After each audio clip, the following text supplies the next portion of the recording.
समाजरक्षक श्रीमती रोहिणीताई वाघ मानद डॉक्टरेटने सन्मानित झाल्या। एक गरीब घरातून उदरनिर्वाह करत एक समाजकार्यात पाऊल ठेवलं। दीनदलित श्रीमंत सर्वांना सोबत घेऊन काम करत आहे। खूप कठीण अनुभवातून त्यांनी समाजकार्याकडे झोप घेतली। आयुष्यात समाजकार्य करत असताना खूप अडीअडचणी येत असतात, पण सर्व अडीअडचणींना तोंड देत समाजकार्याला सुरुवात केली। आज मागे वळून बघता असं लक्षात आलंय की माझ्यासारखे अनुभव अनेकांना आलेत आणि येत आहेत आणि यापुढे पण येईल। मी समाजसेवेचा वारसा स्वीकारत समाजकारणात राजकारणाविरहित समाजकारणात स्वतःला झोकून दिले। तेव्हा मनात खूप विचार होते, अगदी निगेटिव्ह विचारांचं काहूर माजलं होतं।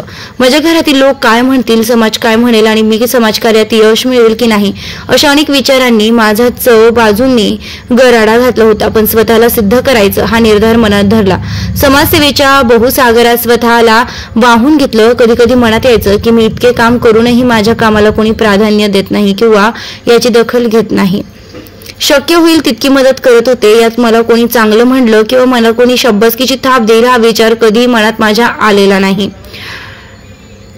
डॉक्टरेट मला स्वतःला सिद्ध करण्यासाठी एक संधी देत पुरस्कृत केलं। मानद डॉक्टर एक पदवी देऊन माझ्यासारख्या समाजसेविकेला प्रोत्साहन देऊन अधिक जोमानं काम करण्यासाठी उत्साहित केले। याबद्दल मी गांधी प्रेस फाउंडेशन नेपाळ यांचे उपकार कधीही विसरणार नाही।